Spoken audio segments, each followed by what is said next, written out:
आज हम लोग फिजिक्स में आज हम लोगों का टॉपिक है Gauss theorem. Gauss theorem electric flux से रिलेटेड एक थ्योरम है जो कि काफ़ी इम्पोर्टेंट भी है। तो आज हम लोग गॉस थ्योरम के बारे में स्टडी करेंगे। मैं आपको पहले ही बता दूं कि गॉस थ्योरम हमको क्या बताती है। गॉस थ्योरम हमें बताती है कि अगर कोई चार्ज है कहीं पर, जैसे कि ये एक चार्ज है पॉजिटिव क्यू चार्ज, और इसके चारों तरफ ये एक ऐसी सरफेस से बंद है जो कि एक क्लोज्ड सरफेस है, जो कि एक बंद पृष्ठ है। तो कैसी भी सरफेस है उससे कोई फर्क नहीं पड़ता है, जैसी भी सरफेस हो, इसका इलेक्ट्रिक फील्ड चारों तरफ होगा। इलेक्ट्रिक फील्ड को कैसे प्रदर्शित करते हैं? इलेक्ट्रिक फील्ड लाइंस से, विद्युत बल रेखाओं से रिप्रेजेंट करते हैं किसी आवेश का इलेक्ट्रिक फील्ड। तो मैं आपको यह बता रहा हूं, फिर से मैं बता दूं कि आज हम लोगों का टॉपिक है गॉस थ्योरम।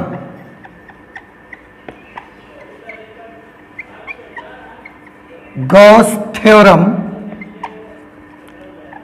जिसे आप हिंदी में बोलते हैं गॉस की प्रमेय।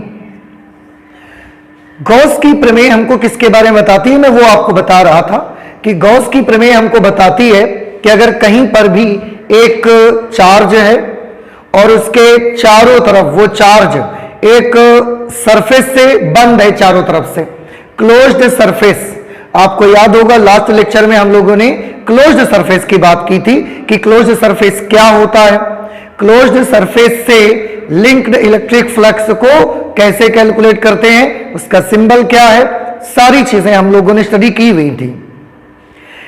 क्लोज्ड सरफेस से ही बद्ध विद्युत फ्लक्स के बारे में बात करती है हमारी गॉस थ्योरम। ये हमको बताती है कि अगर कोई चार्ज है कहीं पर तो ये उसका इलेक्ट्रिक फील्ड है चारों तरफ।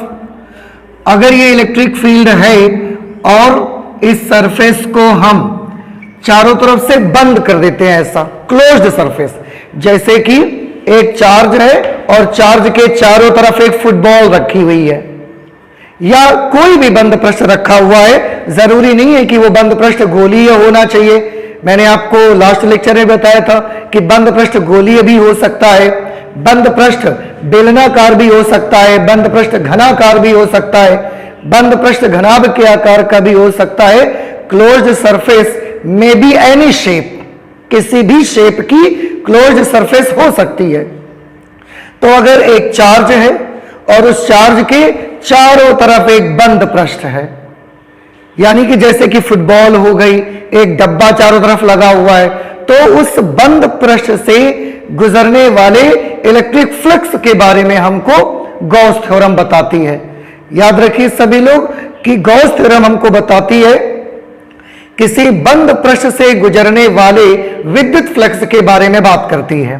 ओके, हम लोग लास्ट लेक्चर में भी बंद पृष्ठ से गुजरने वाले विद्युत फ्लक्स के बारे में बात कर चुके हैं। आप सभी को मैं फिर से एक बार याद दिला दूं कि किसी बंद पृष्ठ से गुजरने वाले विद्युत फ्लक्स के लिए हमने एक फॉर्मूला बनाया, एक सिंबल बनाया, electric flux linked to a closed surface, linked to a closed surface, phi e is equal to closed integral of E dot dA, या आप इसे ऐसे भी लिख सकते हैं closed integral of, अगर हम इसका मैग्नीट्यूड ले लें तो आप सभी ने देखा था कि इसकी वैल्यू आ जाती है E dA cos थीटा। कैसे पढ़ेंगे मैं इसको बता देता हूं पढ़ने का तरीका। क्लोज्ड, इसे आप कैसे पढ़ेंगे मैं वो बता रहा हूं। Closed integral of vector E dot vector dA, याद रखें इस तरह से इसको हम पढ़ा करेंगे। Closed integral of E dot dA gives us the electric flux linked with the closed surface। तो किसी भी बंद पृष्ठ से गुजरने वाले विद्युत फ्लक्स के बारे में हम लास्ट लेक्चर में भी बात कर चुके हैं कि उसे हम फाई ई से रिप्रेजेंट करते हैं और ये क्लोज्ड सरफेस से गुजरने वाले विद्युत फ्लक्स को प्रदर्शित करता है। यह भी मेथड है। अगर हम इसका मैग्नीट्यूड लेते हैं तो यह भी हम लिख सकते हैं where theta is the angle between vector E and vector D A और वेक्टर एरिया वेक्टर। ओके, ये इतनी सारी चीजें हम ऑलरेडी कर चुके हैं। हमारी जो गॉस थ्योरम रहेगी, गॉस थ्योरम भी हमें किसी बंद पृष्ठ से गुजरने वाले विद्युत फ्लक्स के बारे में ही बताती है। फिर से गॉस थ्योरम भी हमें किसी बंद पृष्ठ से गुजरने वाले विद्युत फ्लक्स के बारे में ही बताती है। इट मींस कि जो हमने लास्ट लेक्चर में पढ़ा था कि किसी बंद पृष्ठ से गुजरने वाला विद्युत फ्लक्स इतना होता है, और आज हम गॉस थ्योरम में भी हमको यही पढ़ने को मिलेगा कि अगर एक सरफेस बिल्कुल क्लोज्ड है, उसके अंदर कोई चार्ज है, तो उस क्लोज सरफेस से कितना विद्युत फ्लक्स लिंक्ड होगा, इसके बारे में गॉस थ्योरम भी बात करती है। मैं यहां पर लिख देता हूं गॉस प्रमेय किसी बंद पृष्ठ से गुजरने वाले विद्युत फ्लक्स या आप कुल विद्युत फ्लक्स लिख सकते हैं। गॉस प्रमेय किसी बंद पृष्ठ से गुजरने वाले कुल विद्युत फ्लक्स के बारे में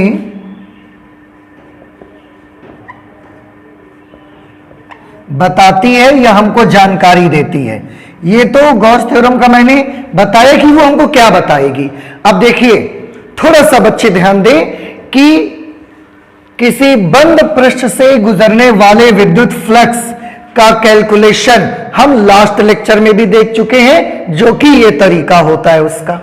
ओके, और आज गॉस की प्रमेय भी हमें यह बताएगी कि किसी बंद पृष्ठ से गुजरने वाला कुल विद्युत फ्लक्स कितना होगा, उसके बारे में गॉस थ्योरम भी हमें नॉलेज देगी। ओके, तो गॉस थ्योरम क्या बताती है बंद पृष्ठ से गुजरने वाले विद्युत फ्लक्स के बारे में, हम इसको देखते हैं। गॉस थ्योरम के मुताबिक जैसा कि ये एक प्लस चार्ज है, इसके चारों तरफ ये एक क्लोज्ड सरफेस है, तो गॉस थ्योरम के अकॉर्डिंग गॉस ने ये बताया कि किसी भी जो क्लोज्ड सरफेस होगा उससे गुजरने वाला या उससे बद्ध कुल विद्युत फ्लक्स उस पृष्ठ से घिरे नेट आवेश का 1/ε0 गुना होता है। फिर से सेंटेंस सुने, उन्होंने बताया कि किसी बंद पृष्ठ से बद्ध या किसी बंद पृष्ठ से गुजरने वाला कुल विद्युत फ्लक्स, ये एक क्लोज्ड सरफेस है, उससे जितना भी विद्युत फ्लक्स गुजरता है, विद्युत flux is the number of lines linked to the surface. तो किसी भी बंद पृष्ठ से जो भी विद्युत फ्लक्स गुजरता है, वो विद्युत फ्लक्स उस बंद पृष्ठ से घिरे नेट आवेश का, अगर इसके भीतर का नेट चार्ज प्लस क्यू है, तो नेट आवेश का 1/ε0 गुना होता है। ये गॉस ने बताया हुआ था। एक बार फिर से मैं सेंटेंस आपको बता दूं कि किसी भी बंद पृष्ठ से, बंद पृष्ठ कैसा भी होगा, आई डोंट केयर कि उसका शेप कैसा है, but it should be the closed surface.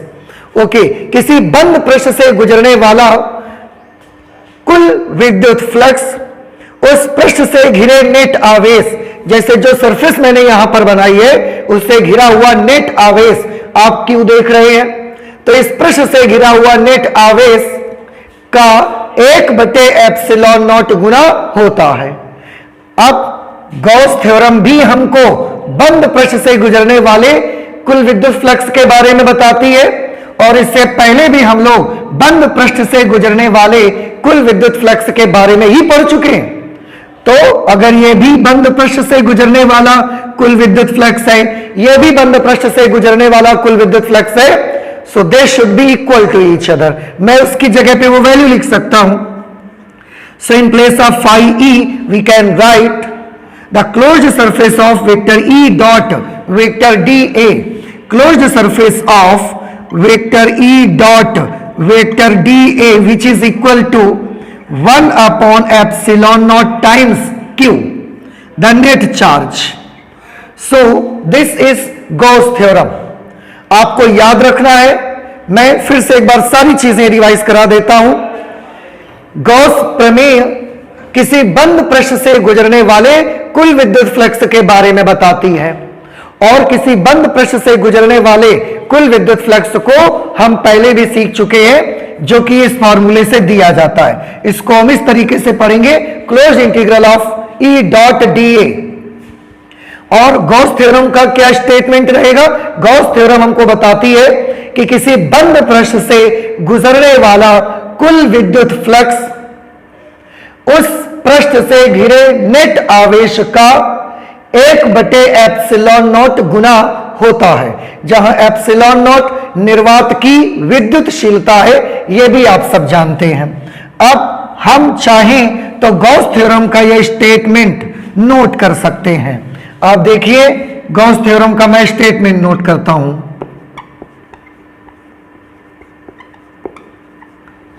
Gauss प्रमेय के अनुसार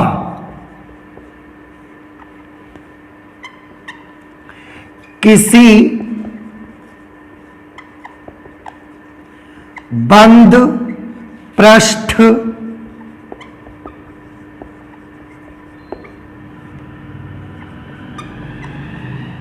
किसी बंद पृष्ठ से गुजरने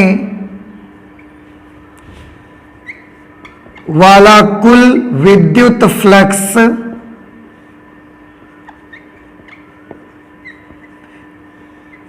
उस पृष्ठ से घिरे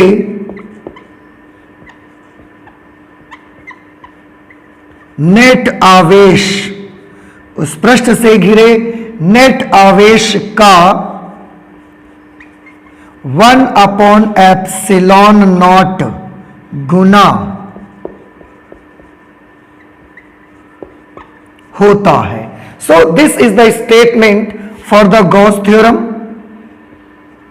यह गॉस प्रमेय का स्टेटमेंट है।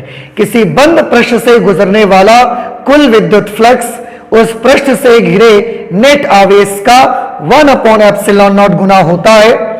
जैसे कि अगर बंद पृष्ठ से गुजरने वाला कुल विद्युत फ्लक्स को हम phi e से लिखेंगे, तो इसे मैं लिख सकता हूं बंद पृष्ठ से घिरा नेट आवेश।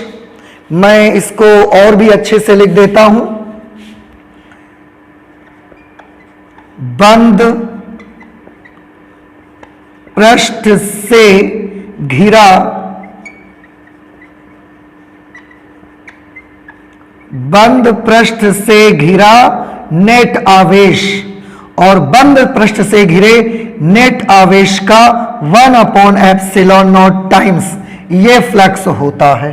अब जैसा कि मैंने एग्जांपल के लिए ये चार्ज और ये सरफेस ली हुई है, तो इस सरफेस से बंद पृष्ठ से घिरा नेट आवेश यहां पर Q है, इसलिए मैंने phi e is equal to epsilon naught and the net charge enclosed with the surface is Q, तो मैंने इसे लिख दिया। और क्योंकि बंद पृष्ठ से घिरे हुए नेट आवेश के बारे में, नेट कुल विद्युत फ्लक्स के बारे में ही हम पहले भी पढ़ चुके हैं कि बंद पृष्ठ से गुजरने वाला कुल विद्युत फ्लक्स कितना होगा, ये पढ़ चुके हैं, इसलिए मैंने इसकी जगह पर इसको भी नोट कर दिया। तो ये गॉस थ्योरम का स्टेटमेंट है और ये गॉस थ्योरम का मैथमेटिकल पोर्शन है।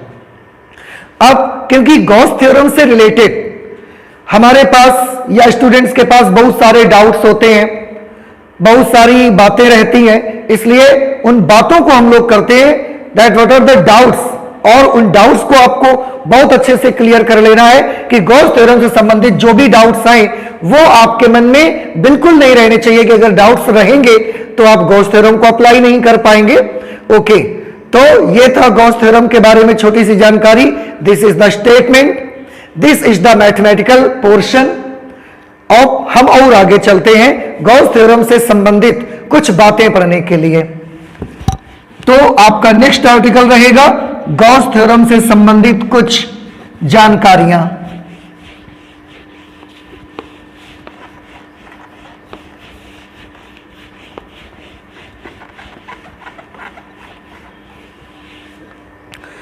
तो गॉस थ्योरम से संबंधित कुछ जानकारियां जो हम पढ़ने वाले हैं उनमें से वन बाय वन हम करते चलेंगे, लिखते भी चलेंगे, आप देखते रहिएगा।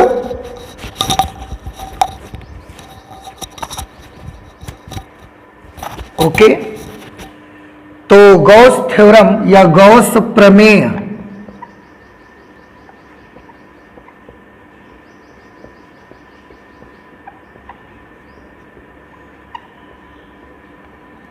गॉस प्रमेय से संबंधित कुछ आप जानकारियां लिख सकते हैं। क्या होंगी मैं वन बाय वन उनको बताता जाऊंगा, आप ध्यान से सुनते जाइए और समझते चलिए। देखिए, गॉस प्रमेय से संबंधित सबसे पहली जो जानकारी रहेगी वो मैं ये देना चाहता हूं कि गॉस प्रमेय सिर्फ और सिर्फ केवल बंद पृष्ठों के लिए ही लागू होगी।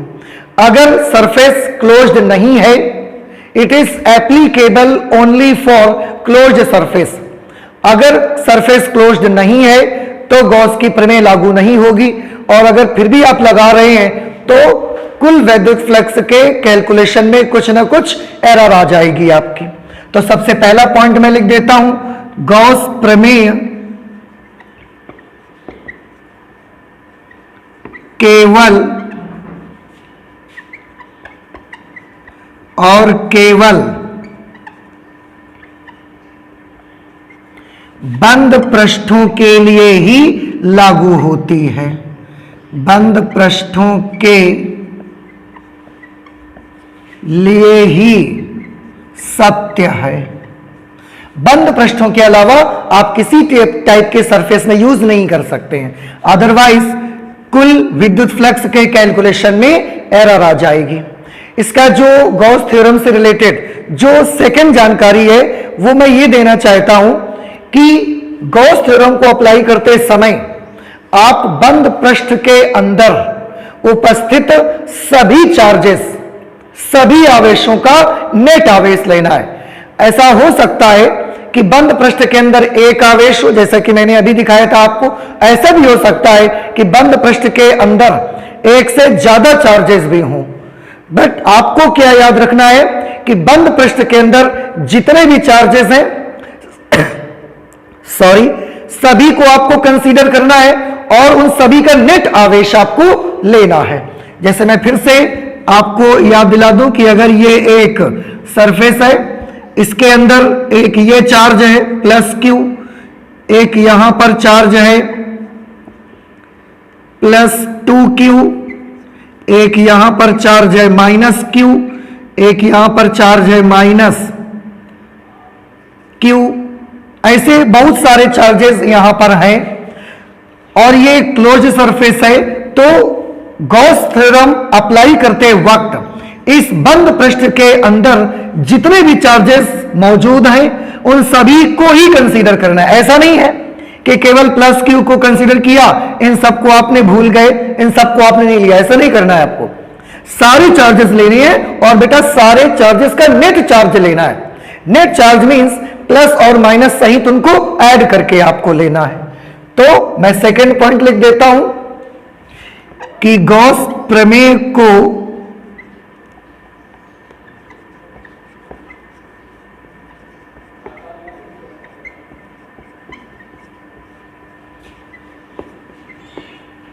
गॉस प्रमेय को प्रयोग करते समय बंद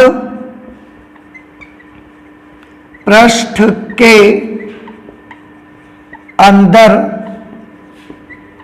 उपस्थित सभी एक आध नहीं सारे चार्ज, गॉस प्रमेय को प्रयोग करते समय बंद पृष्ठ के अंदर उपस्थित सभी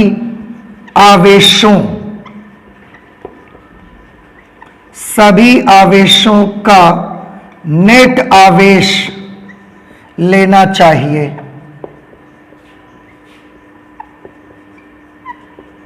सभी आवेशों का नेट आवेश लेना चाहिए। जैसे मैं इसके बारे में आपको बताता हूं, ये एक एग्जांपल में मैंने लिया, इतने सारे charges, there are 4 charges enclosed by the closed surface.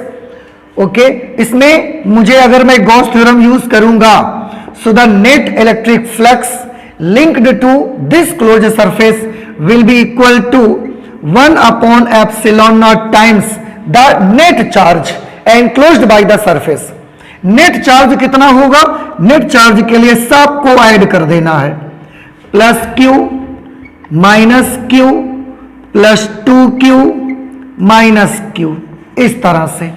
अब आप इसको कैलकुलेट करिए तो आपको क्या मिलेगा? 1 upon epsilon not 2q 1q 3q minus q minus 2q 3q minus 2q, it will become q। So by chance the net charge enclosed by the closed surface is q।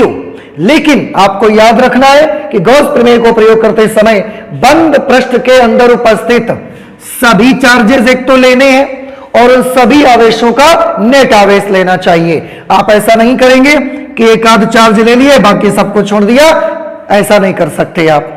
Next, उसकी जो Gauss theorem के बारे में जो third knowledge मैं आपको देना चाहता हूं वो ये देना चाहता हूं कि अगर कोई चार्ज बंद पृष्ठ के बाहर है, अगर कोई भी आवेश बंद पृष्ठ के बाहर है तो श्योरली वो इलेक्ट्रिक फ्लक्स बनाएगा, लेकिन उसके विद्युत फ्लक्स का बंद पृष्ठ से गुजरने वाले विद्युत फ्लक्स पर कोई प्रभाव नहीं पड़ता।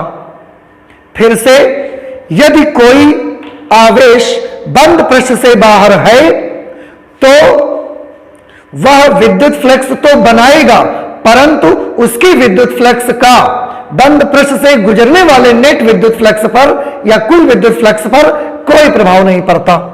मैं इसको भी नोट कर देता हूं।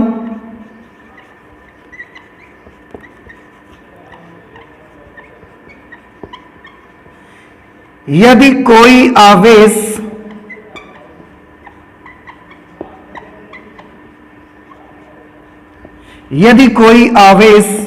बंद पृष्ठ के बाहर है तो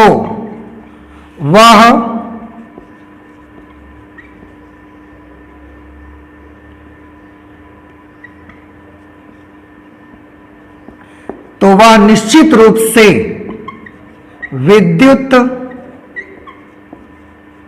फ्लक्स बनाएगा, तो वह निश्चित रूप से विद्युत फ्लक्स बनाता है, परंतु उसके विद्युत फ्लक्स का बंद पृष्ठ से गुजरने वाले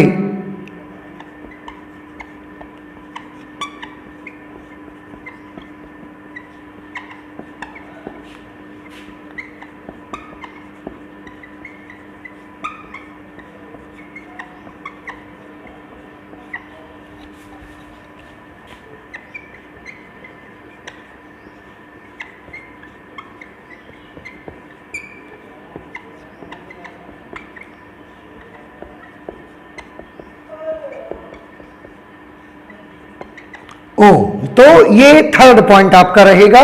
क्या पॉइंट हुआ? देखिए, यदि कोई आवेश बंद पृष्ठ के बाहर है, ये एक क्लोज सरफेस है या कहीं पर भी हमने एक क्लोज सरफेस मान ली, कैसी भी आप क्लोज सरफेस मान लीजिए, ये एक क्लोज सरफेस है और कोई चार्ज है जो कि इसके बाहर है, यहां पे बंद पृष्ठ के बाहर है, तो वह निश्चित रूप से विद्युत फ्लक्स बनाता है। याद रखिए, चार्ज अगर बाहर है तो ऐसा नहीं है कि वह फ्लक्स नहीं बनाता। चार्ज अंदर हो या बाहर हो, surely it will make electric flux, वो विद्युत फ्लक्स बनाएगा। लेकिन जो मैं आपको बताना चाहता हूं वो ये है कि उस बाहर वाले चार्ज के विद्युत फ्लक्स का बंद पृष्ठ से गुजरने वाले कुल विद्युत फ्लक्स पर कोई प्रभाव नहीं पड़ता है।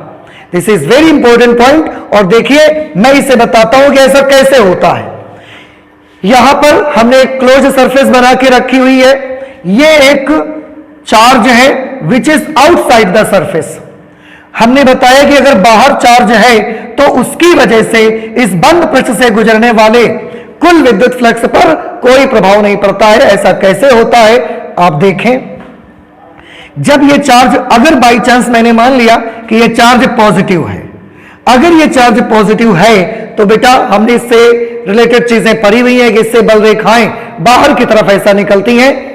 अब वो बल रेखाओं में से एक बल रेखा निकली ऐसा बाहर की तरफ और वो क्लोज सरफेस को ऐसे पार करके ऐसे आ गई। अब थोड़ा ध्यान से देखें बेटा, पॉजिटिव चार्ज था, बल रेखाएं निकलेंगी, एक ही नहीं निकलेगी, बहुत सारी बल रेखाएं इससे चारों तरफ निकलेंगी, जैसा कि हमने इलेक्ट्रिक फील्ड लाइंस में पढ़ा हुआ था। अब एक लाइन ऐसे क्लोज सरफेस में एंटर किया और एक दूसरी साइड से वो बाहर निकल गई। मैं इसको थोड़ा सा एग्जांपल से दिखाता हूं आपको। सपोज कीजिए, मान लीजिए कि ये एक बंद पृष्ठ है। अगर ये एक बंद पृष्ठ है और इसके बाहर कोई चार्ज रखा गया है तो उससे फील्ड लाइन निकलेगी। If it is a positive charge, उससे फील्ड लाइन निकलेगी, ऐसा एंटर करेगी और इधर दूसरी साइड से बाहर निकल जाएगी। थोड़ा ध्यान से देखें और मुझे बताएं कि इस पृष्ठ से गुजरने वाली नेट लाइंस कितनी। लाइन अंदर प्रवेश किया और बाहर भी निकल गई। आप सोचिए कि क्लोज सरफेस में एक तरफ से लाइन अंदर तो जाती है लेकिन दूसरे साइड से बाहर निकल जाती है। तो अगर मैं जो लाइन प्रवेश कर रही है इसको पॉजिटिव मानूं और बाहर निकलने वाली लाइन को नेगेटिव मानूं तो नेट लाइंस कितनी हुई इस क्लोज सरफेस से? आंसर है 0, क्योंकि एक लाइन अगर प्रवेश कर गई तो एक बाहर भी तो निकल गई, तो नेट लाइंस कहां बची इसके अंदर? आप थोड़ा सा इसको इमेजिन कीजिए। अगर कोई पॉजिटिव चार्ज यहां पर मैं रख लेता हूं तो उससे भी लाइन निकलेगी और लाइन निकल के ऐसे जाएगी और ऐसे निकल जाएगी। तो एक लाइन प्रवेश करती है और एक लाइन बाहर निकल जाती है।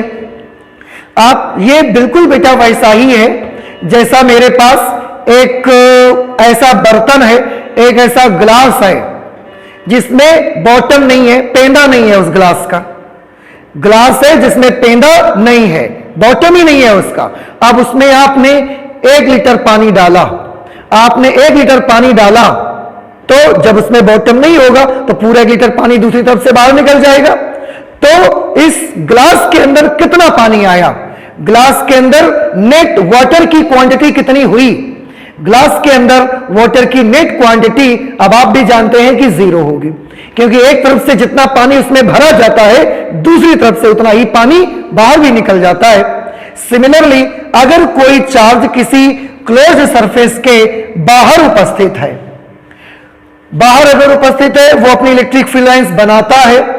जितनी फील्ड लाइंस अंदर प्रवेश करती है वो फील्ड लाइन बाहर भी निकल जाती है, इसलिए उस पृष्ठ से गुजरने वाला नेट विद्युत फ्लक्स पर इस बाहर वाले चार्ज का कोई इफेक्ट नहीं पड़ता। लेकिन अगर चार्ज क्लोज सरफेस के अंदर है, उसको भी देखिए।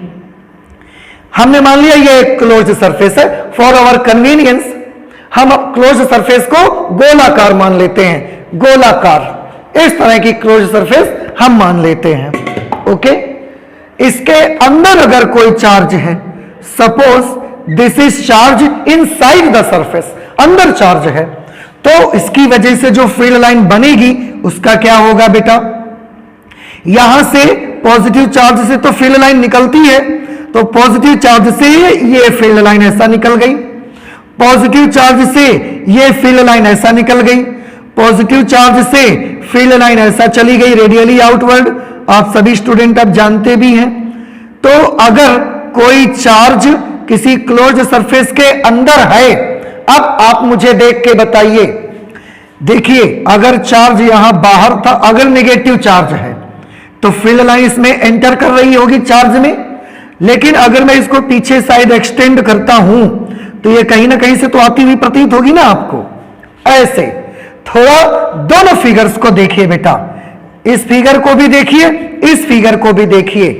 इसमें सारे चार्जेस क्लोज सरफेस के बाहर हैं, इसमें जो भी चार्ज है वो क्लोज सरफेस के अंदर है। इसमें देख के बताइए कितनी लाइंस क्लोज सरफेस के अंदर प्रवेश कर रही है। एक लाइन, दो लाइन, तीन लाइन, तीन लाइंस क्लोज सरफेस के अंदर प्रवेश कर रही हैं। आप कहेंगे सर ये वाली क्यों नहीं ले रहे हैं आप, ये वाली और ये वाली क्यों नहीं ले रहे हैं? तो बेटा ये तो बाहर निकल रही है ना, प्रवेश नहीं कर रही है। मैंने सिर्फ आपसे पूछा कि कौन सी लाइन प्रवेश कर रही है।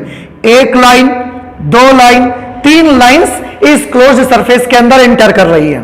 कितनी लाइंस बाहर निकल रही हैं? One line, two line, three lines. Three lines बाहर भी निकल रही हैं, तो थ्री लाइंस एंटर कर रही हैं और थ्री लाइंस बाहर भी निकल जाती हैं, तो नेट लाइंस कितनी हो गई? Zero.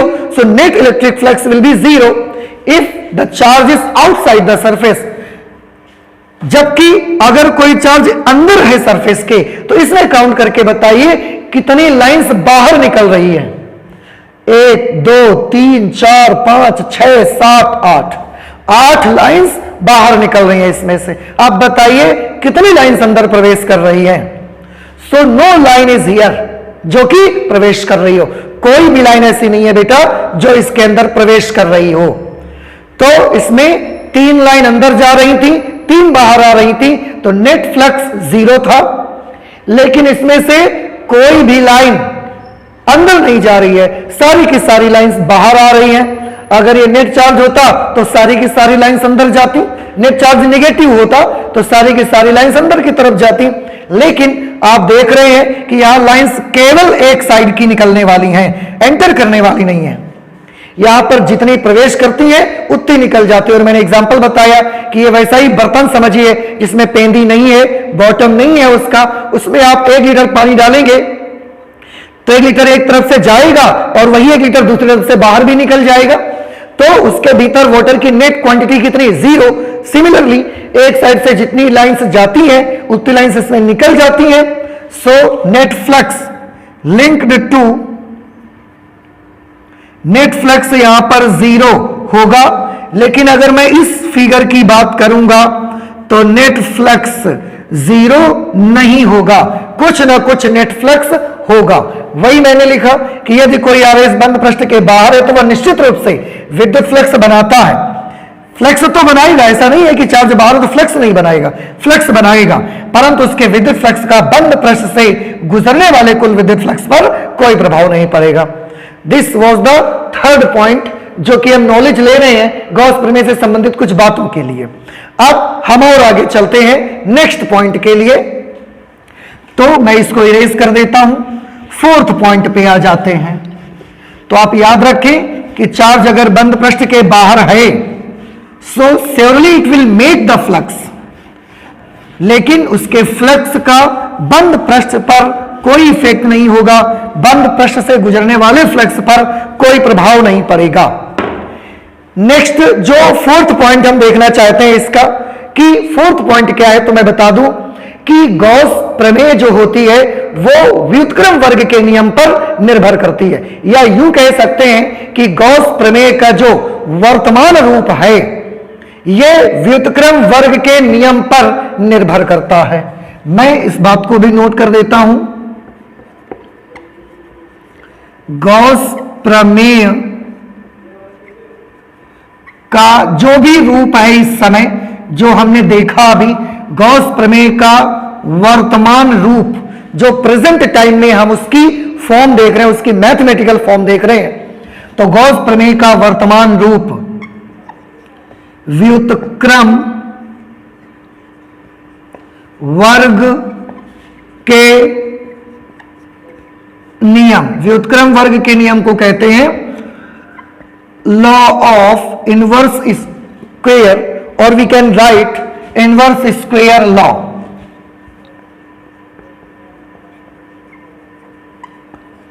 Inverse square law, Gauss प्रमेय का वर्तमान रूप व्युत्क्रम वर्ग के नियम पर निर्भर करता है। ये इसका क्या मीनिंग है? तो बेटा गॉस प्रमेय का वर्तमान रूप आपने क्या देखा है? गॉस प्रमेय का वर्तमान रूप देखा है, net flux, total flux linked to a closed surface is equal to the closed integral of vector E dot vector DA is equal to 1 upon epsilon naught times the net charge. Gauss theorem का ये जो form आप देख रहे हैं इस समय, ये फॉर्म व्युत्क्रम वर्ग के नियम पर आधारित है, व्युत्क्रम वर्ग के नियम पर निर्भर करती है। ये क्यों कह रहे हैं? अभी थोड़ी देर बाद जब हम इसको गॉस प्रमेय को प्रूफ करेंगे, जब हम उसको आपको सत्यापित करके दिखाएंगे, उस समय बेटा आपको पता लग जाएगा कि मैंने ऐसा क्यों बोला कि गॉस प्रमेय का जो वर्तमान रूप है, the present form of Gauss theorem depends on inverse square law. Gauss प्रमेय का वर्तमान रूप व्युत्क्रम वर्ग के नियम पर निर्भर करता है। तो अभी मैं जब गॉस प्रमेय की प्रूविंग करूंगा आपको ये बात समझ में आ जाएगी। मैं उस समय बताऊंगा कि याद करिए ये पॉइंट मैंने लिखा हुआ था यहां पे। ओके, नेक्स्ट 5th पॉइंट में मैं ये बताना चाहता हूं आपको कि गॉस थ्योरम से रिलेटेड ये 5वां बिंदु है जिसमें हम डिस्कस करेंगे कि आप जब भी गॉस थ्योरम का प्रयोग कीजिए, गॉस थ्योरम, क्योंकि कोई भी थ्योरम होती है तो उसके कुछ एप्लीकेशंस भी होते हैं, उसके कुछ अनुप्रयोग भी हम करते हैं और उसके प्रयोग करके हम कुछ फाइंड आउट करते हैं। तो मैं आपको बता दूं, गॉस की प्रमेय का उपयोग करके आप किसी भी बिंदु पर विद्युत क्षेत्र की तीव्रता ज्ञात कर सकते हैं। एक बार फिर से, गॉस थ्योरम का उपयोग करके आप किसी भी आवेश की वजह से विद्युत क्षेत्र की तीव्रता बड़ी आसानी से ज्ञात कर सकते हैं। तो जब आप गॉस थ्योरम का प्रयोग करके किसी बिंदु पर विद्युत क्षेत्र की तीव्रता ज्ञात करें तो आप याद रखें, उसे हमेशा सममित पृष्ठों के लिए ही यूज करिए। मैं यहां पर लिखे देता हूं, गॉस प्रमेय का प्रयोग करके गॉस प्रमेय का प्रयोग करके किसी बिंदु पर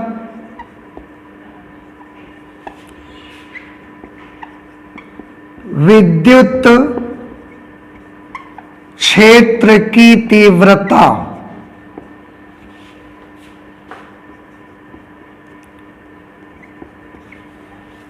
गॉस प्रमेय का प्रयोग करके किसी बिंदु पर विद्युत क्षेत्र की तीव्रता, विद्युत क्षेत्र की तीव्रता आपको याद होगा आप ई से लिखा करते हैं, विद्युत क्षेत्र की तीव्रता ज्ञात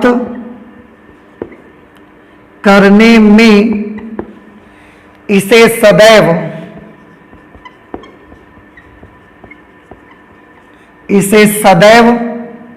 सममित पृष्ठों पर, इसे सदैव सममित पृष्ठों पर लगाना चाहिए, अप्लाई करना चाहिए। ऐसे आप याद रखें कि गॉस प्रमेय का प्रयोग करके किसी भी बिंदु पर अगर आप विद्युत क्षेत्र की तीव्रता ज्ञात करना चाहते हैं, मैं फिर से बता दूं, गॉस प्रमेय को प्रयोग करके आप किसी भी पॉइंट पर विद्युत क्षेत्र की तीव्रता ज्ञात कर सकते हैं। अभी जब हम इसके एप्लीकेशन करेंगे तो मैं इसके बारे में आपको बताऊंगा। And there are so many applications of Gauss theorem by which we can find out the electric field intensity. तो जब भी कभी आप गॉस थ्योरम का यूज करके इलेक्ट्रिक फील्ड की इंटेंसिटी फाइंड करें, आप याद रखें कि इसे हमेशा सममित पृष्ठों पर ही लगाएं। सममित पृष्ठों पर, what is the meaning of सममित पृष्ठ, जिसे हम लोग सिमेट्रिकल सरफेसेस कहते हैं। क्या मतलब है सममित पृष्ठों का, इस पॉइंट को भी मैं क्लियर करूंगा जब हम उसके एप्लीकेशन करेंगे। तो बेटा याद रखें, मैं कोई भी चीज छोड़ नहीं रहा हूं, इस पॉइंट को मैं आपको क्लियर करूंगा जब मैं अभी गॉस थ्योरम को प्रूफ करके दिखाऊंगा आपको, उस समय मैं इस पॉइंट को क्लियर करूंगा। और गॉस प्रमेय का प्रयोग करते समय आपको हमेशा सिमेट्रिकल सरफेस पर ही उसे यूज करना चाहिए। इस पॉइंट को भी मैं वापस आऊंगा इस पॉइंट पर जब हम गॉस थ्योरम के एप्लीकेशन करेंगे। बट क्योंकि मैं गॉस थ्योरम से रिलेटेड नॉलेज, गॉस थ्योरम से रिलेटेड डाउट्स की बात कर रहा था, इसलिए दिस वाज वेरी नेसेसरी कि मैं आपको ये पॉइंट्स बताऊं। तो ये बेटा गॉस थ्योरम से रिलेटेड कुछ डाउट्स थे जिन्हें आपको याद रखना है और इस तरह से आपको गॉस थ्योरम को यूज करना है। So these are 5 points, you all students should remember these points. अब मैं आगे चलता हूं और आता हूं गॉस थ्योरम की प्रूफ पर। मैं प्रूफ करके दिखाऊंगा कि गॉस थ्योरम जो नेट कुल विद्युत फ्लक्स 1/ε0 होता है नेट आवेश का, यह कैसे हो जाता है, मैं इसको प्रूफ करके आपको दिखाऊंगा। आप सभी लोग नोट कर लिया करें। तो नेक्स्ट आर्टिकल हमारा रहेगा proof of Gauss theorem, Gauss प्रमेय की उपपत्ति।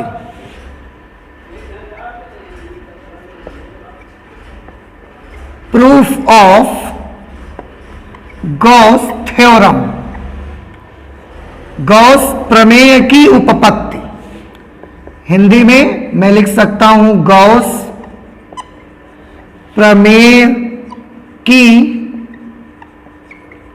उपपत्ति। कैसे करना है गॉस थ्योरम की उपपत्ति? देखिए एक चीज और बता दूं, जैसे कि आपको याद होगा गॉस थ्योरम हमेशा बंद पृष्ठों के लिए ही एप्लीकेबल होती है। यहां पर हम जो बंद पृष्ठ लेंगे इसका एक नाम हम रखते हैं गॉसियन सरफेस। गॉस थ्योरम के लेसन में जितने भी क्लोज सरफेस आप यूज करेंगे उन सभी क्लोज सरफेसेस का हम एक नाम रखते हैं गॉसियन पृष्ठ।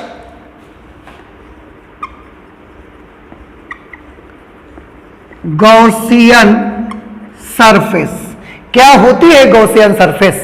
So the Gaussian surface is any imaginary close surface. मैं यहां पर इसके बारे में थोड़ी सी जानकारी लिख देता हूं। It is an imaginary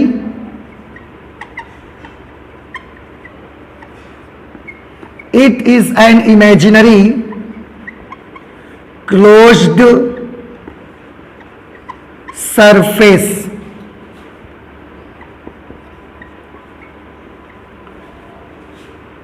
We can make it anywhere.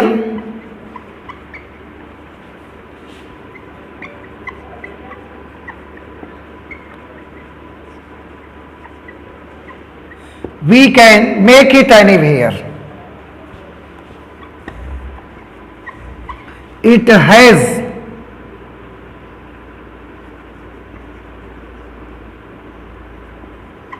some speciality that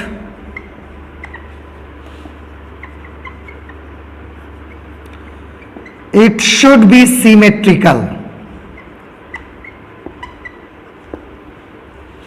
Symmetrical means दो चीजों की सिमेट्री मुझे चाहिए। The very first one is symmetry of electric field at each and every point. At each and every point. Okay, number 2, symmetry of theta. Theta is angle between vector E and vector A. एक बार फिर से मैं Gaussian पृष्ठ के बारे में आपको जानकारी दे देता हूं। It is an imaginary close surface. ये एक काल्पनिक बंद पृष्ठ होता है। We can make it anywhere, हम इसे कहीं पर भी खींच सकते हैं, कहीं पर भी बना सकते हैं। इट हैज सम स्पेशलिटी, इसके पास कुछ विशेषता होनी चाहिए। कौन सी विशेषता? That it should be symmetrical, इसे सममित होना चाहिए। सिमेट्रिकल मीन्स सममित, इसे सममित होना चाहिए। किस प्रकार की सममितता चाहिए इसमें हमको? तो इस सरफेस में मुझे दो टाइप की सममितता चाहिए। एक तो मुझे चाहिए symmetry of electric field, electric field की सिमेट्री चाहिए at each and every point, इसके हर बिंदु पर। नंबर 2 सिमेट्री ऑफ थीटा, इसके हर बिंदु पर थीटा की भी सिमेट्री चाहिए। इसके बारे में और भी ज्यादा मैं जिक्र करूंगा अभी जैसे ही मैं गॉस थ्योरम को प्रूफ करूंगा। उसके बाद जब हम एप्लीकेशन में आएंगे, मैंने बता भी रखा है आपको कि एप्लीकेशन में जब आएंगे तो हम इसके बारे में आपसे बात करेंगे। बट गॉसियन सरफेस क्या होती है ये मैंने आपको बता दिया है। अब गॉस प्रमेय की उपपत्ति मुझे करनी है, उसके लिए मुझे क्या करना है, मुझे एक चार्ज लेना है। सबसे पहले यहां पर मैं एक आवेश मान लेता हूं प्लस क्यू चार्ज। बेटा क्योंकि गॉस थ्योरम बंद पृष्ठों के लिए लागू होगी तो मुझे इस आवेश के चारों तरफ एक बंद पृष्ठ बनाना होगा। वो बंद पृष्ठ किस आकार का होगा, किस आकृति का होगा, इससे कोई फर्क नहीं पड़ता, क्योंकि बंद पृष्ठ किसी भी आकृति का हो सकता है, किसी भी शेप का हो सकता है। तो बंद पृष्ठ आप चाहे जैसा बनाइए, बट फॉर आवर कन्वीनियंस, अपनी सुविधा के लिए हम बंद पृष्ठ को ऐसा गोलाकार बना लेते हैं, गोलाकार स्फेरिकल बना लेते हैं। तो मैं इसके चारों तरफ बंद पृष्ठ बना लेता हूं गोलाकार, स्फेरिकल क्लोज्ड सरफेस में बना लेता हूं। और ये मान लेते हैं कि बंद पृष्ठ ऐसा है कि ये जो चार्ज है, ये चार्ज इस बंद पृष्ठ के सेंटर पर है, इस गोलीय पृष्ठ के केंद्र पर है। अच्छा, अगर ये पॉजिटिव चार्ज है तो इसकी फील्ड लाइंस चारों तरफ होंगी ऐसे रेडियली आउटवर्ड। आप सभी स्टूडेंट सब इसको समझते हैं, इस तरह से बहुत सारी होंगी, मैं बहुत सारी नहीं बना रहा हूं। और एक चीज, ये जो गोलीय पृष्ठ है इसकी रेडियस, क्योंकि ये गोले के आकार की होगी, जैसा मैं सरफेस आपको दिखा रहा हूं, this is not a circle, ये वृत्त नहीं है, ये इस टाइप के सरफेस है फुटबॉल जैसी, ये गोले टाइप के सरफेस है, फुटबॉल की जैसी सरफेस है ये। इसकी रेडियस हम मान लेते हैं आर है। ओके, तो हमने क्या माना, हम गॉस थ्योरम का प्रूफ करके दिखा रहे हैं, उसकी उपपत्ति आपको करके दिखा रहे हैं। उसके लिए हमने माना कि एक आवेश है प्लस क्यू, जिसके चारों तरफ एक आर त्रिज्या के बंद गॉसियन पृष्ठ हमने खींचा। यहां पर मैं नोट कर देता हूं, माना प्लस क्यू आवेश है जो कि आर त्रिज्या की गोलीय गॉसियन पृष्ठ से, अपनी सुविधा के लिए मैंने गोली लिया है, अदरवाइज किसी भी प्रकार की सरफेस हो सकती है। माना प्लस क्यू आवेश है जो कि प्लस स्मॉल आर त्रिज्या के गोलीय गॉसियन पृष्ठ के गोलीय गॉसियन पृष्ठ से इस प्रकार घिरा है कि आवेश पृष्ठ के केंद्र पर है। जो चार्ज है वो सरफेस के केंद्र पर है, ये हमने मान लिया। फिर से एक बार, माना प्लस क्यू आवेश है जो कि स्मॉल आर त्रिज्या के गोलीय गॉसियन पृष्ठ, यहां पर जो भी गॉसियन पृष्ठ है वो गोले के आकार का है, हम अपनी सुविधा के लिए मान लेते हैं। इस प्रकार घिरा है कि आवेश पृष्ठ के केंद्र पर रखा हुआ है, रेडियस आर है, पृष्ठ के केंद्र पर यह आवेश रखा हुआ है। बेटा आप ध्यान से देखें, अगर ये इलेक्ट्रिक फील्ड लाइंस हैं तो ये इलेक्ट्रिक फील्ड की डायरेक्शन होगी। इस बिंदु पर इलेक्ट्रिक फील्ड की डायरेक्शन ये है, इस बिंदु पर विद्युत क्षेत्र की तीव्रता की दिशा ये, इस बिंदु पर विद्युत क्षेत्र की तीव्रता की दिशा ये, और इस बिंदु पर विद्युत क्षेत्र की तीव्रता की दिशा ये है। ओके, विद्युत क्षेत्र की तीव्रता की दिशा तो ये है, लेकिन पृष्ठ के किसी भी बिंदु पर चार्ज प्लस क्यू के कारण विद्युत क्षेत्र की तीव्रता का मान कितना होगा, यहां पर लिख लेते हैं। तब इस प्लस क्यू चार्ज के कारण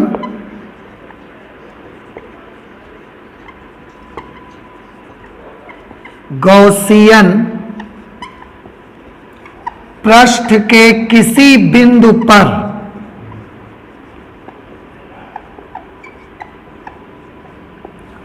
विद्युत क्षेत्र की तीव्रता, विद्युत क्षेत्र की तीव्रता, ये बेटा आप जानते हैं कि अगर कोई एक पॉइंट चार्ज है, पॉइंट चार्ज से r डिस्टेंस पर, क्योंकि सरफेस का रेडियस r है, पॉइंट चार्ज से r डिस्टेंस पर अगर कोई पॉइंट है तो इस बिंदु पर विद्युत क्षेत्र की तीव्रता का मान हम ऑलरेडी पढ़ चुके हैं। उसकी वैल्यू आती है 1/4 pi epsilon naught Q upon R square, ये फॉर्मूला आता है 1/4 pi epsilon naught Q upon R square, ये इलेक्ट्रिक फील्ड का फॉर्मूला है। तो यहां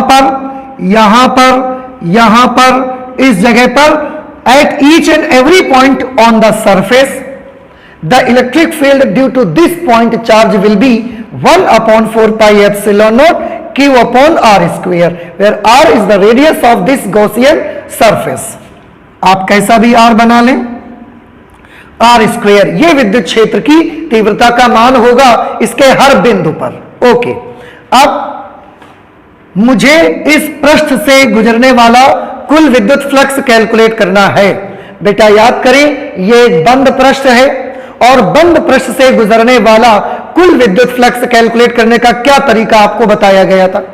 आपको तरीका बताया गया था कि सरफेस पर कहीं पर भी एक छोटा सा सरफेस ले लीजिए, एक छोटा सा एरिया ले लीजिए,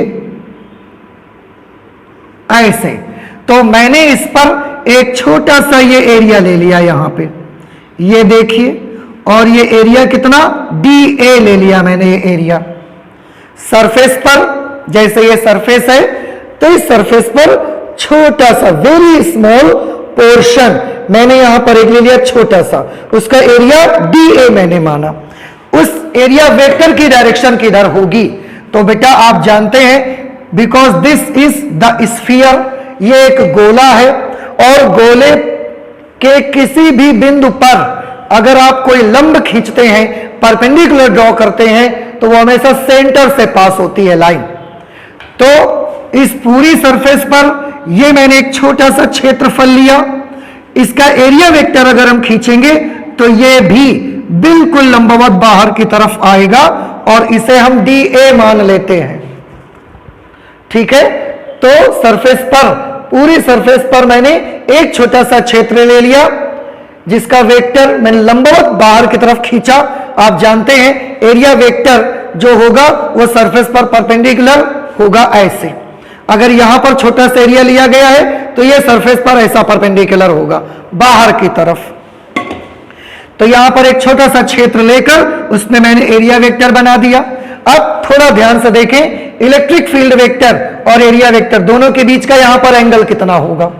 दोनों क्योंकि पैरेलल है, दोनों समांतर हैं, इसलिए दोनों के बीच का यहां पर एंगल होगा 0 डिग्री। अब यहां पर लिख लेते हैं माना गॉसियन पृष्ठ पर, माना गॉसियन पृष्ठ पर एक अनंत सूक्ष्म क्षेत्रफल dA है तथा पृष्ठ के किसी भी बिंदु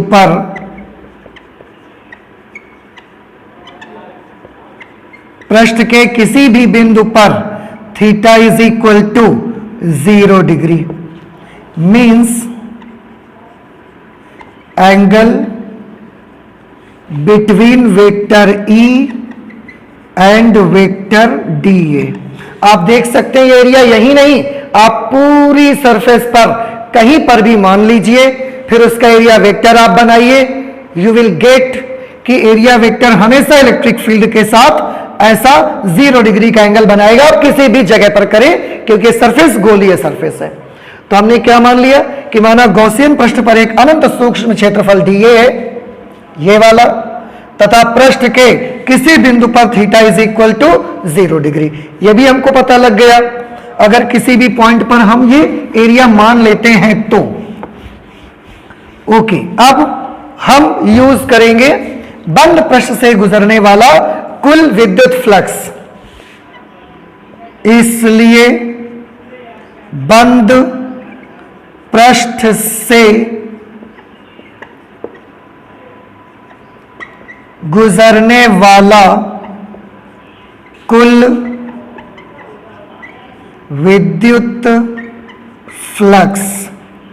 तो बंद पृष्ठ से गुजरने वाला कुल विद्युत फ्लक्स, या पहले इस छोटे से क्षेत्रफल से गुजरने वाला कुल विद्युत फ्लक्स निकालो। ये थोड़ा समय यहां से इसको रिमूव कर देता हूं। इसलिए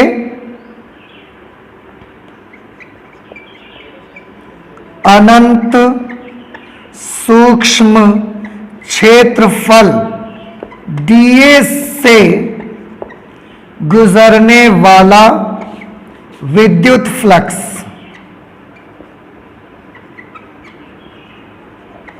मैं ऐसा क्यों कर रहा हूं? एक छोटे से एरिया से गुजरने वाला फ्लक्स कैलकुलेट कर लूंगा, इसके बाद पूरे पृष्ठ से कैलकुलेट करने के लिए मैं उसको इंटीग्रेट कर दूंगा। यह हमारा तरीका रहा है। अनंत सूक्ष्म क्षेत्रफल डीए से गुजरने वाला विद्युत फ्लक्स बहुत छोटा सा होगा, क्योंकि एरिया भी तो बहुत छोटा है, तो बहुत थोड़ा सा विद्युत फ्लक्स पास होगा। उसके लिए फॉर्मूला हमारे पास क्या है?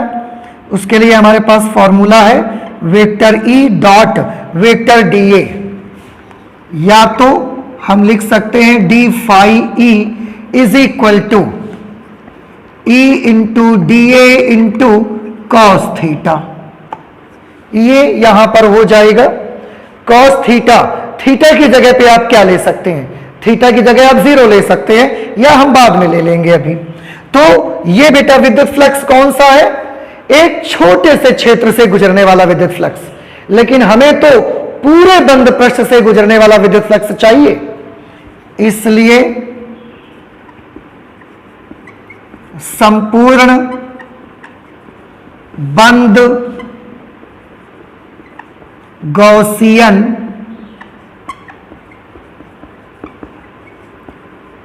पृष्ठ से गुजरने वाला कुल विद्युत फ्लक्स कैसे कैलकुलेट करेंगे? बेटा आपको याद होगा, एक छोटे से एरिया से गुजरने वाला विद्युत फ्लक्स हमने कैलकुलेट कर लिया। अगर आपको पूरी सरफेस से गुजरने वाला विद्युत फ्लक्स चाहिए तो आप इसको इंटीग्रेट कर दीजिए, इसका समाकलन कर दीजिए। Closed integral of D phi E. Why closed integral? Because the Gaussian surface is a closed surface. D phi E, इस पे हम वैल्यू अप्लाई कर देते हैं। Closed integral of, what is the value of d phi e? The d phi e is e into dA into cos theta. अब e की जगह पर e की वैल्यू लिख देंगे, थीटा की जगह पर थीटा की वैल्यू अप्लाई कर देंगे। So the net total electric flux linked to the closed surface, e आप वैल्यू लिख दीजिए इन सब की। e की जगह लिख देंगे 1/4 pi epsilon naught Q upon R square into D A की जगह मैंने डी ए लिख दिया cos theta. Theta is 0 degree here, so the phi E will become, आप देखें बेटा यहां पर 1/4 pi epsilon naught Q R square और cos 0। cos 0 तो बेटा 1 हो गया, तो इसका तो काम खत्म हो गया क्योंकि ये 1 हो गया। अब इसमें से जो चीजें बची 1/4 pi epsilon naught Q upon R square, this all are the constant quantities, तो इनको हम बाहर कर लेंगे। 1/4 pi epsilon naught Q upon R square closed integral of dA। अब ध्यान से देखें बेटा, यहां पर मैं आपको बताना चाहता हूं कि ये जो dA है, गौर से सभी बच्चे सुनेंगे, dA क्या चीज है? dA है इस गोलीय पृष्ठ पर उपस्थित छोटा सा एरिया। लेकिन क्लोज्ड इंटीग्रल ऑफ dA क्या चीज है? ये पूरे का मतलब क्या है? इस पूरे का मतलब है कि ये छोटा सा एरिया जिस भी सरफेस पर है उसका पूरे का क्षेत्रफल। जैसे अगर वो dA इसकी छोटी सी जगह पर है तो क्लोज्ड इंटीग्रल ऑफ डी ए का मतलब है कि अब मुझे इसका पूरा एरिया ले लेना चाहिए, क्योंकि क्लोज्ड इंटीग्रल डी ए का मतलब इस तरह के जितने छोटे छोटे एरिया हैं सबका जोड़, और सबका जोड़ कर देंगे तो बेटा इस पूरी सरफेस का एरिया तो आ जाएगा। अगर सारे एरियाज इसके जोड़ देंगे तो पूरी सरफेस का एरिया आ जाएगा। तो यहां पर लिख देते हैं because closed integral of D A is equal to total area of Gaussian surface. याद रखें इस पॉइंट को, जब भी कभी ये मिलेगा total area of Gaussian surface लेना पड़ेगा आपको। और ये गॉसियन सरफेस किस प्रकार की है, तो ये गॉसियन सरफेस गोलीय है, त्रिज्या इसकी कितनी है, r है। इसका पूरे का अगर आपको क्षेत्रफल चाहिए तो पूरे गोले का क्षेत्रफल 4 पाई r स्क्वायर होता है, तो इसकी वैल्यू आएगी 4 पाई r स्क्वायर। तो जहां पर भी क्लोज इंटीग्रल ऑफ डी ए है वहां मैं 4 पाई r स्क्वायर यूज कर सकता हूं। मैं इसको अब यहां नोट करके आपको दिखाता हूं, आप देखिए। Therefore phi e is equal to 1 upon 4 pi epsilon naught 1 upon 4 pi epsilon naught q upon r square into closed integral of dA. Closed integral of dA is 4 pi r square. 4 pi r square. Please see here 4 pi cancel. r square cancel. क्या बचेगा, यहां पर बचा 1 upon epsilon not into Q, ये यहां पर बचा। आप देख सकते हैं बेटा कि जो इस पृष्ठ से गुजरने वाला कुल विद्युत फ्लक्स था, इस सरफेस के अंदर केवल एक ही चार्ज था, तो इस नेट आवेश का 1/एप्सिलॉन नॉट गुना आ गया। ये गॉस थ्योरम की प्रूविंग थी आपकी। मैं लिख सकता हूं यही गॉस की प्रमेय है, यही गॉस की प्रमेय है। तो आपको याद रखना है बेटा कि गॉस थ्योरम कैसे प्रूव करी गई है। इस तरह से हमने गॉस थ्योरम को प्रूव कर लिया। अब आते हैं अपनी उस बात पर जिसमें मैंने बोला था कि गॉस प्रमेय का 4th पॉइंट याद करिए कि गॉस प्रमेय का जो वर्तमान रूप है 1 upon epsilon naught times Q, इसका यह वर्तमान रूप केवल और केवल व्युत्क्रम वर्ग के नियम की वजह से ही है, व्युत्क्रम वर्ग के नियम पर ही डिपेंड करता है। तो थोड़ा ध्यान से देखें, इलेक्ट्रिक फील्ड का जो बेटा फॉर्मूला यहां पर यूज किया गया है उसमें 1 अपॉन आर स्क्वायर है। इलेक्ट्रिक फील्ड के फॉर्मूले में 1 अपॉन आर स्क्वायर है। इट मींस इलेक्ट्रिक फील्ड व्युत्क्रम वर्ग के नियम का पालन करता है, व्युत्क्रम वर्ग के नियम का पालन करता है, इनवर्स स्क्वायर लॉ को ओबे करता है। तो विद्युत क्षेत्र की तीव्रता के सूत्र में 1/r स्क्वायर है। इससे पता चलता है कि वो व्युत्क्रम वर्ग के नियम का पालन करता है, और इसके r स्क्वायर से इसके एरिया का जो r स्क्वायर यहां पर था वो कैंसल हो गया। इसलिए गॉस थ्योरम का जो मैथमेटिकल फॉर्म है वो ऐसा आया। अब थोड़ा सा सोचिए, अगर इलेक्ट्रिक फील्ड व्युत्क्रम वर्ग के नियम का पालन न करती होती, व्युत्क्रम वर्ग के नियम का पालन न करती होती, मतलब यह आर स्क्वायर ना होता, आर स्क्वायर की जगह पर आर क्यूब होता, आर टू द पावर 4 होती, आर टू द पावर 5 होती, क्या उस समय भी इसकी पावर इस एरिया की आर स्क्वायर से पूरी तरह से कैंसिल हो पाती? तो नहीं कैंसिल हो पाती। अगर यहां पर पावर 3, 4, 5 कुछ भी होता तो आर स्क्वायर से ये आर पूरी तरीके से तो नहीं कैंसिल हो पाता ना। और उस सिचुएशन पे गॉस थ्योरम में नीचे कहीं ना कहीं आर आ जाता, आर आ जाता, और अगर आर आ जाता तो इस समय गॉस थ्योरम का जो प्रेजेंट फॉर्म है ये ऐसा नहीं होता। क्यों? क्योंकि उसमें कोई ना कोई आर प्रेजेंट होता। यही मैं आपको बताना चाहता था कि फिर से अगर इलेक्ट्रिक फील्ड व्युत्क्रम वर्ग के नियम का पालन नहीं करती तो आर स्क्वायर से कैंसिल नहीं होता और गॉस थ्योरम इस रूप की नहीं होती। अगर यहां आर स्क्वायर की जगह आर क्यूब, आर 4 कुछ पावर होती तो फिर इसकी फॉर्म कुछ चेंज हो गई होती। इसलिए मैंने फोर्थ पॉइंट आपको लिखा था कि व्युत्क्रम वर्ग के नियम पर आधारित है इसका रूप जो है, इसका फॉर्म जो है। एक बड़ी छोटी सी चीज बेटा और मैं बताना चाहता हूं, गॉस थ्योरम में हम लोगों ने अभी पढ़ा था closed integral of E dot D A is equal to Q upon epsilon naught. मैं इसके इस मैथमेटिकल स्टेटमेंट से एक छोटी सी चीज आपको निकाल के बताना चाहता हूं, जरा ध्यान दीजिए।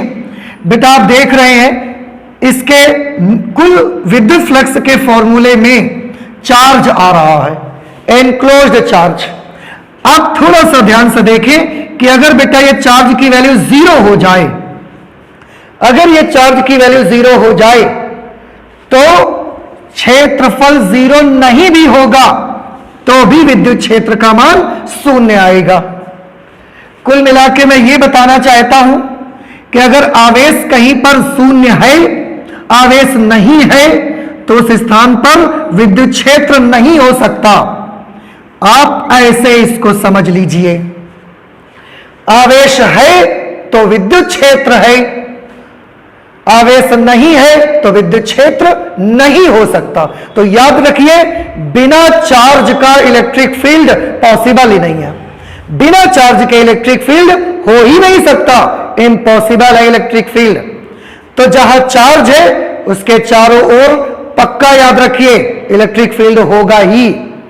और अगर किसी जगह पर आपको इलेक्ट्रिक फील्ड नहीं मिले, आपने सर्च किया और यहां पर इलेक्ट्रिक फील्ड नहीं मिला, तो उसका वाइस वर्सा भी याद रखिए, उल्टा भी याद रखिए कि पक्का वहां पर आसपास चार्ज नहीं होगा। तो दोनों बातें सही है, आवेश है तो विद्युत क्षेत्र है, आवेश नहीं है तो विद्युत क्षेत्र नहीं है। अब इसका उल्टा देखिए, अगर कहीं पर विद्युत क्षेत्र है तो समझ जाएं कि इसके आसपास कहीं ना कहीं आवेश रखा है, और अगर किसी स्थान पर विद्युत क्षेत्र 0 है तो भी समझ जाएं कि इसके आसपास आप कितना भी ढूंढेंगे चार्ज आपको नहीं मिल सकता। तो बिना चार्ज का इलेक्ट्रिक फील्ड पॉसिबल नहीं है, और इलेक्ट्रिक फील्ड है तो उसके आसपास कहीं ना कहीं चार्ज होगा ही। याद रखिए यही चीज मैक्सवेल्स लॉ में पढ़ने को मिलेगी जब आप इलेक्ट्रोमैग्नेटिक वेव्स की स्टडी करेंगे, विद्युत चुंबकीय तरंगों की स्टडी करेंगे। आप पाएंगे कि ये मैक्सवेल का फर्स्ट लॉ बताया जाता है कि चार्ज होगा तो विद्युत क्षेत्र होगा, और अगर चार्ज नहीं होगा तो विद्युत क्षेत्र नहीं हो सकता। बिना चार्ज का इलेक्ट्रिक फील्ड पॉसिबल ही नहीं है। तो बेटा ये सब चीजें थी। आज हमने गॉस थ्योरम के बारे में स्टडी किया, इलेक्ट्रिक फ्लक्स कैसे गॉस थ्योरम से हम निकालते हैं, दूसरी चीज उसकी प्रूविंग कैसे करते हैं, हमने प्रूव भी करके दिखाया आपको, इनवर्स स्क्वायर लॉ पे डिपेंड करते ये भी दिखाया।